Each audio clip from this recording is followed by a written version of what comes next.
మొన్న 21వ తేదీ మండల బీజేపీ ప్రధాన కార్యదర్శి అయినటువంటి పిలిపాక పెంచిలయ్య మన నాయకులు సోమిరెడ్డి చంద్రమోహన్ రెడ్డి గారికి చేసిన ఆరోపణల గురించి ప్రెస్ మీట్ పెట్టడం జరుగుతుంది.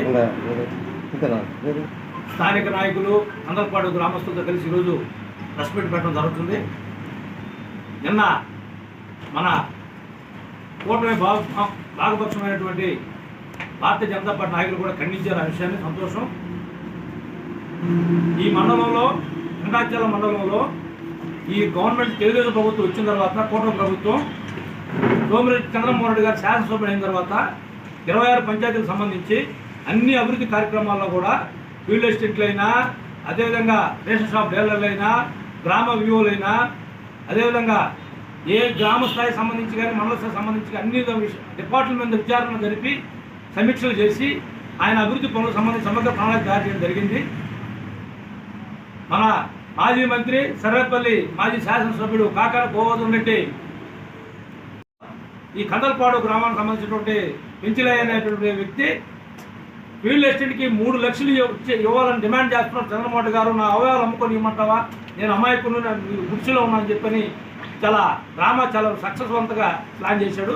కానీ భగవంతుడి షిఫ్ట్లో సర్వేపల్లి వర్గంలో చంద్రమోహన్ రెడ్డిని విమర్శించేసినటువంటి గంటల్లోనే మన భాగస్వామ్య పక్ష అయినటువంటి భారతీయ జనతా పార్టీ నాయకులు క్రమశిక్షణ చర్యలు తీసుకుంటాం అతని మీద, ఇది నిరాధారణ ఆరోపణలు, చర్చలే పరిస్థితి దారుణ పరిస్థితిలో ఉంది.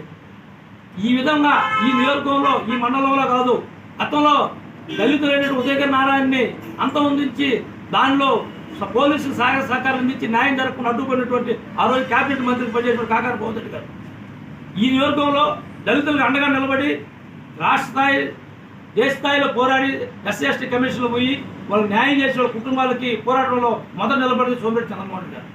చంద్రమోహన్ రెడ్డి గారు ఈరోజు సర్వేపల్లి నియోజకవర్గంలో ఈ సర్వేపల్లి నియోజకవర్గం పుట్టిన తర్వాత భారతదేశ చరిత్రలో, ఈ జిల్లా చరిత్రలో, నియోజక చరిత్రలో పెద్దలు బెదవాడ గోపాలరెడ్డి గారు, వంగల కోదనాడు గారి నుంచి నిన్న మూడు దాకా పనిచేసిన ప్రజాప్రతినిధుల్లో 20 సంవత్సరాల ఓటమిలో ఉన్న నిలదొక్కుని మళ్ళీ 2024లో దిగ్విజయం గెలిచాడు.